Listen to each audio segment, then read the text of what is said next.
तो आखिर मरने के बाद होता क्या है?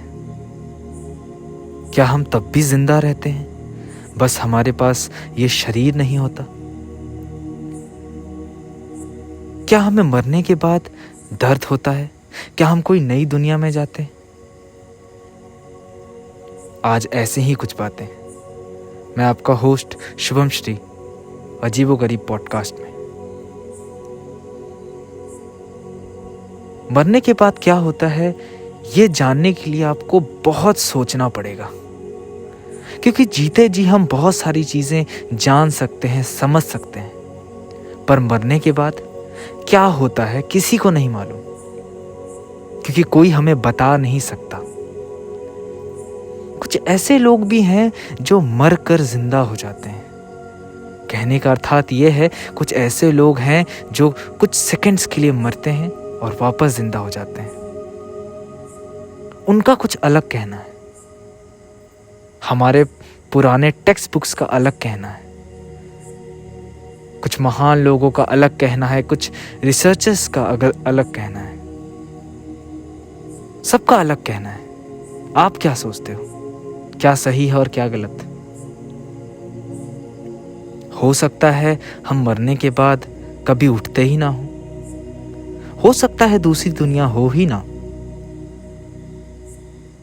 हो सकता है ये एक ही जीवन हमारे पास है और जैसे ही हम मरते हैं इसके बाद खत्म। अब मरना कैसे आप डिफाइन करोगे कि मरना है क्या? आप रात को सोते हो, क्या आपको याद रहता है आप कौन हो? क्या आप फील कर पाते हो आपके पास शरीर है? क्या आप फील कर पाते हो आप क्या सोच रहे हो? कुछ भी नहीं। जब हम सोते हैं तो हम मर जाते हैं। तो जो एहसास आप सोने के समय लेते हो कि आज सोए और कल सुबह उठे, तो मरना वैसा ही है। आप आज सोते हो और फिर कभी नहीं उठते हो। आपको तो पता भी नहीं चलेगा कि आप मर चुके हो। लेकिन अगर कोई दूसरी दुनिया है, अगर आत्माएं होती है, अगर हम सिर्फ अपना शरीर छोड़ते हैं, तो फिर आपको पता चलेगा कि शायद इस शरीर को छोड़ने के बाद भी आपके पास एक दुनिया रहती है रहने के लिए। गरुड़ पुराण की बात करें तो वहां पे मृत्यु को लेके बहुत सारी चीजें लिखी हुई है कि मरने के बाद क्या होता है, हम कैसे मरते हैं, हम क्यों मरते हैं, हर चीज।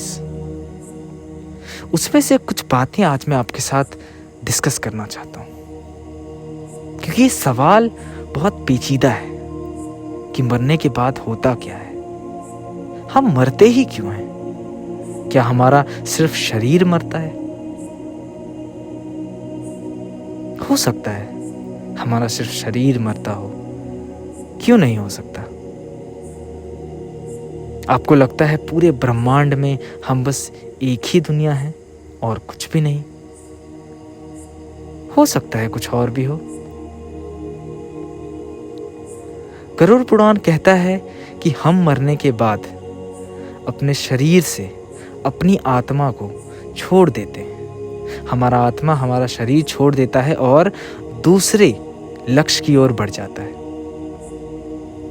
अब वो दूसरा लक्ष्य दूसरी दुनिया हो सकती है, या दूसरा फॉर्म हो सकता है, किसी और का शरीर हो सकता है, कुछ भी हो सकता है। तो आप क्या करना चाहते हो? आप मरना चाहते हो? नहीं, इस दुनिया में कोई नहीं मरना चाहता, पर कुछ ऐसे लोग हैं, कुछ ऐसे साधु हैं जो मोक्ष की प्राप्ति के लिए बैठे बैठे तपस्या करते करते मर जाते हैं, समाधि ले लेते हैं। उन्हें ऐसा क्या दिखता है मृत्यु में जो हमें नहीं दिखता? कुछ तो बात होगी। गरुड़ पुराण में लिखा है कि शायद अगर आप समय से पहले मर जाओ, या आप अपना शरीर समय से पहले त्याग दो, इसका मतलब आप रोड एक्सीडेंट्स में मर जाओ, आप सुसाइड कर लो, कोई आपका मर्डर कर दे, कुछ भी हो, तब आपकी आत्मा यहीं रहती है। शायद उसी को आज हम घोस्ट या भूत कहते हैं, क्योंकि आपकी आत्मा को एक निर्धारित समय मिला हुआ है, उसके बाद ही वो इस दुनिया को छोड़ सकती है। लेकिन क्या सच में ऐसा है? अगर उस बुक की माने, अगर गरुड़ पुराण की माने तो ऐसा है, अगर भगवत गीता की माने तो ऐसा है। बहुत सारी चीजें हैं, आप धीरे धीरे देखोगे कि किस तरह इस दुनिया के कई सारे रहस्य हैं जो हम जानते ही नहीं। तो हम मरने के बाद कहाँ जाते हैं? अगर हम दूसरी दुनिया में जाते हैं तो हम क्यों जाते हैं, कहाँ जाते हैं, किस फॉर्म में जाते हैं? क्या किसी के पास इसका जवाब है? भगवत गीता में लिखा है कि अगर आप भगवान की आराधना करते हो, अगर आप एक स्पिरिचुअल पर्सन हो, ट्रू हार्टेड हो, तो आपको मोक्ष मिलता है।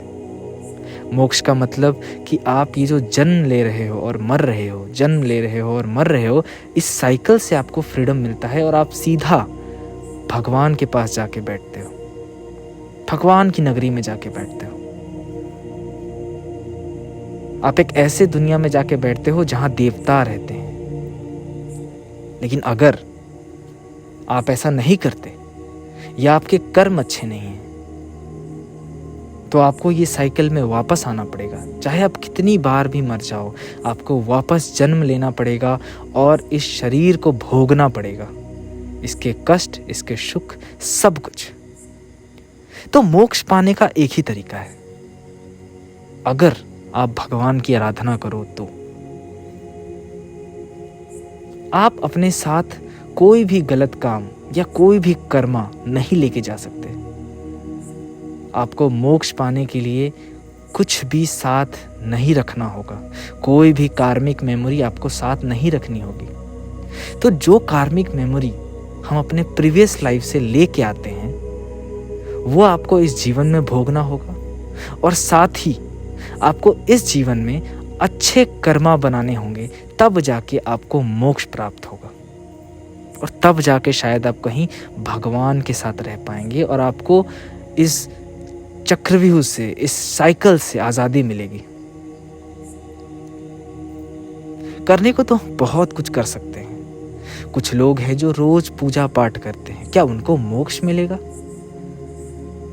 शायद मिल सकता है, पर भगवान से आपको कहना पड़ता है कि मैं इस दुनिया में रह रहा हूं, लेकिन मैं सिर्फ रह रहा हूं आपकी आराधना करने के लिए।